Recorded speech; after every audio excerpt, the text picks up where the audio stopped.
right, we're going to call our commission meeting to order, the April 21st, 2020, and ask Kelly, would you lead us in the pledge, please?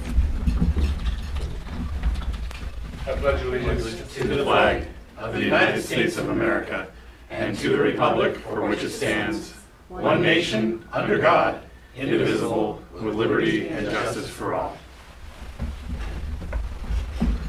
Thank you. Okay, would the clerk please do the roll call, please? Commissioner District 1, Randy Netherland. I'm here. Commissioner District 2, Kevin Schutte. Here. And Commissioner District 3, Sharon Trask. I'm here. Moving on to item number 4, correspondence and organizational business. The Federal Energy Regulatory Commission sent in a letter regarding an order to modify and approve non-project use of project lands and a letter regarding 2019 dam safety surveillance for the Lake Cushman dams. Pete Betkus sent in various documents about county home rule charter and the process. The Teamsters Union sent in a letter accepting the juvenile detention labor agreement. Letters were received from Jerry Escalante and Herb Gerhardt in regards to the reporting details of COVID-19 within Mason County. The Liquor and Cannabis Board sent in a change of limited liability members for South Colby investors and a marijuana license application for change of location for Canna Lowlife. The Squaxin Island Tribe sent in their declaration of disaster, and Marilyn Vogler sent in a letter of resignation for the Housing and Behavioral Health Advisory Board, as well as the Planning Advisory Commission. All right, great, thank you. And moving on to 4.2, ask Kelly to come on up. Good morning. Good morning. Kelly Fraser, Facilities Manager. So I was just here to tell you about the Building 10 roof, that we awarded that to Cogent Roofing to get done in the amount of $213,202.70. Along with that, there was a bill from Bradley Air to remove all the old equipment that was on there off and be ready in the tune of $7,403.84. Since that time, there has been a little change order. We did find some rot on there. We had to move the PUD power that was going into the building onto the wood that was rotted, so we moved that yesterday, but nothing big on the change orders. Great. And we're doing that because of the COVID-19, and we're making that into the potential space for that. an alternate site for it. Yes, alternate, yes. Right. Okay. Right. And hopefully it's done within the next couple of days. I mean, it's going really fast, really well. Great. Great. Besides what little incidents has happened. Yeah. Yeah. Those things do happen, don't they? Any questions? No? Thank you. Yep. Thanks, Kelly. So during these times, also want to let people know that they can that the meetings are live streamed on. You can go to Mason Web TV and be able to see us there. If you do have comments, please email them to mdrewry, MDREWRY @co.mason.wa.us. You can also mail them to the Commissioner's Office at 411 North 5th Street, Shelton, Washington 98584. Or you can give us a call at 360-427-9670, extension 419. All right, let's move on to, well, we have nothing, nobody on the line or emails, right, for input? Okay, great, thank you. Move on to item number 6, adoption of today's agenda. Madam Chair, I move for adoption of today's agenda as presented. Second. I have a motion and a second for adoption of today's agenda as submitted. All in favor? Aye. Aye. Thank you. Move on to item number 7. Madam Chair, I move approval of the March 16th and March 23rd, 2020 briefing minutes, March 24th and April 7th, 2020 regular meeting minutes, and March 13th, 2020 special meeting minutes. I'll second. A motion and a second to approve the minutes for March 16th and March 23rd, 2020 briefing minutes, March 24th and April 7th, 2020 regular meeting minutes, March 13th, 2020 special meeting minutes. All in favor? Aye. Any opposed? All right, minutes are approved. Going to move on to item number 8, approval of today's action agenda. Goodness. Commissioners will read through the items on the action agenda. They can have commissioners or anyone that's submitted an email can have an item removed for a separate discussion and vote. I will read items 8.1 through 8.3. Commissioner Netherland, if you could read 8.4 through 8.6. Commissioner Schutte, if you could read 8.7 through 8.9. Item 8.1, approval of the amended scope of work for the CDBG Micro Enterprise Grant. Item 8.2, approval of the subrecipient agreement with the Economic Development Committee and a modified subrecipient agreement with the Community Action Council. Item 8.3, approval to set a public hearing on Tuesday, May 19th, 2020 at 9:15 a.m. to amend the 2020 Annual Construction Program and 6-year Transportation Improvement Program.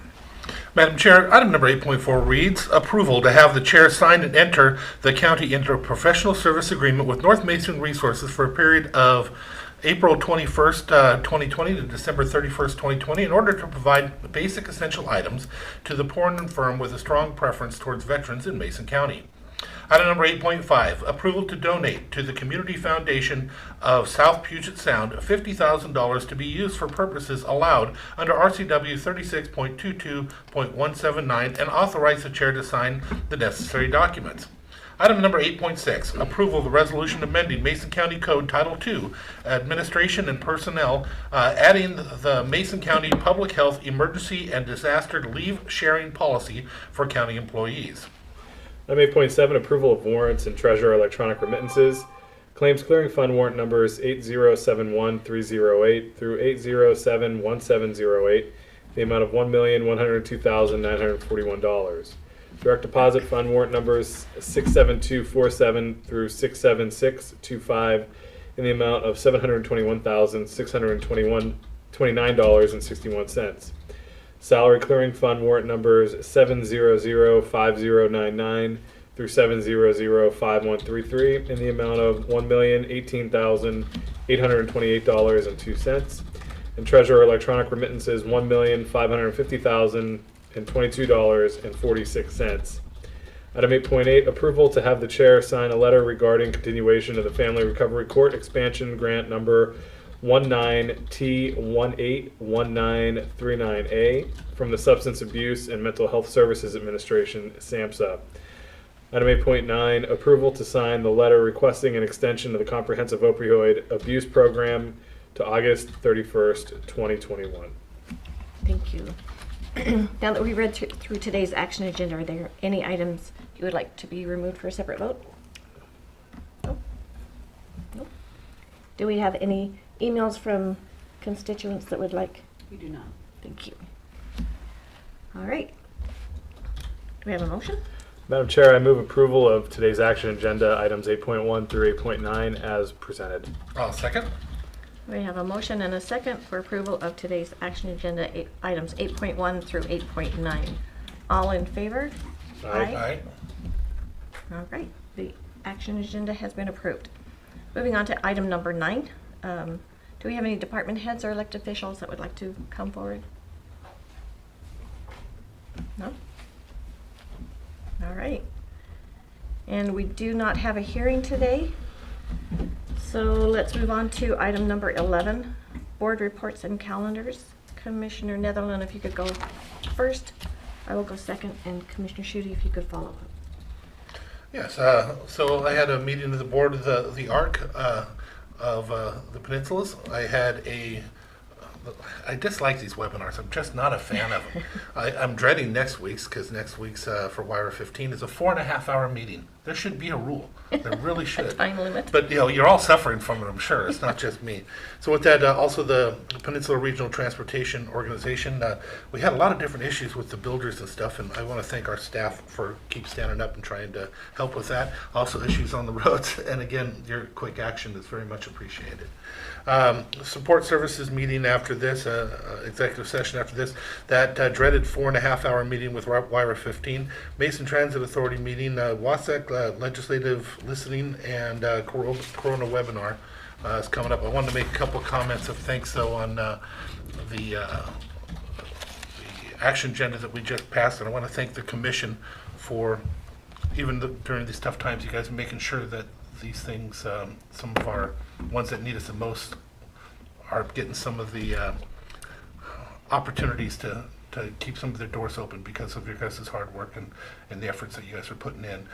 The ones that also a special thank you to Frank and them for changing something that could have just disappeared into a situation where we're going to be able to not just loan that money out, but grant that money out instead. And we're going to, again, be able to help quite a few different people. So I just wanted to thank you guys for all your hard work on that. It's definitely going to make a difference in our community, and just know that your work is appreciated. Oh, me. All right, so next we do have a executive session and a briefing. We also have a Summit Law webinar coming up that helps us understand the rules and regulations and things that we have to follow.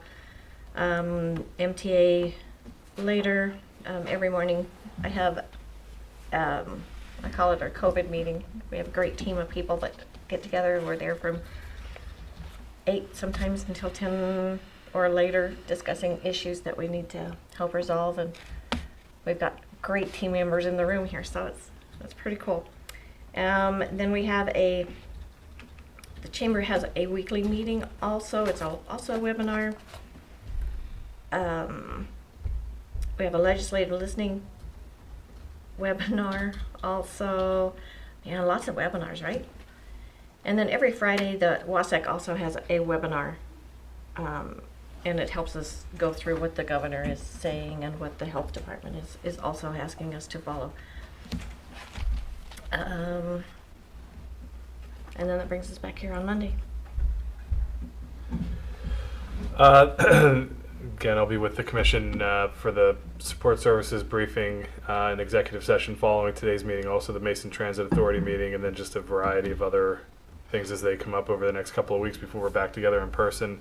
I wanted to just take a minute here to read through Herb Gerhardt's email to us. I had a long conversation with Herb and explained to him rationale for not publicizing or publishing locations of where folks are being confirmed positive for coronavirus. But in that conversation, he did ask that I read his initial email to us, and I'm happy to oblige that, even though it's likely Herb and I won't agree on the decision. I also have gotten him in contact with Dave and Dr. Stein. Dr. Stein, of course, is our county health officer, who is ultimately responsible for collecting that data and distributing that data and making those decisions. And so I'll just read briefly through this email that Herb sent us. Dear Commissioners, I was very disappointed at the way you handled the public comments at your last Commissioners meeting on 4/7/2020. I, along with others, submitted public comments for that meeting, and you did not handle them properly. You sifted through the comments and just made a general comment on how your decision. This made it appear that you made a decision outside of a public meeting. Yes, you have a right to decide whatever you deem fit regarding the comments, all the way up to the point of not even allowing public comments. But as the public is presently not allowed to attend your meetings, you need to handle those comments just like if they were at the meeting and making a public comment. That means your constituents submit the comments prior to the meeting. Then during the normal public comment period, part of the meeting, your clerk of the board or other designated person should read the entire comment as submitted, including the commenter's name and location. Then, as the commissioner body, may discuss the comment as you see fit, including not even commenting on a specific comment. You should treat the submitted comments just like you would during a normal meeting when your constituents were permitted to speak during the meeting. The way you handled them at the last meeting was just plain wrong. You never gave the submitter's name nor what they had to say. It should not be summarized, but should be read exactly as submitted. We do not even have an idea of how many comments were submitted nor their content. Yes, I want you to read this comment during the meeting. If it and others are not read during the meeting, or reach out to the public directly via letters to the editor and other public media. Thanks, Herb Gerhart, Belfair, Washington. We're in certainly an unprecedented time. Counties and cities and other governmental bodies are navigating the governor's order as it relates to public participation in meetings throughout the public health emergency. I can assure Herb and others that are watching that the decision to not release that information was handled properly through Dr. Stein in the public health department. It wasn't a decision that was made as it was presented in that email at the meeting in which the email was intended to be read. That was something that had been happening consistently through the department, public health department, as well as the Emergency Operations Center media release process. And so while I appreciate Herb's comments, and we do need to be understanding and recognize how important it is to be accommodating to public comment during this particularly difficult period, that decision was handled properly, and it was handled consistently and continues to be handled consistently through the Emergency Operations Center. And so I wanted to just read through Herb's email and address that particular concern. As people do send in emails, we have an obligation to, of course, read those if they relate to a public hearing or to a particular item. But with, I believe the way we've approached comments that are general in nature that would have been read during the public comment period at the beginning of the meeting, we have just treated that typically as correspondence that we all see, that we all read, and that we have traditionally not read line by line from here. If that changes, we'll discuss that as a commission, I'm sure, when we're together, but we've just, I believe, treated it generally as we have all other correspondence up to that point. I just wanted to make the exception here known for Herb after I had that conversation with him. Thank you. Thank you. All right, any other comments? No? How about a motion? Move to adjourn. Second. We're adjourned. I got caught between the Mr. Chair and Madam Chair.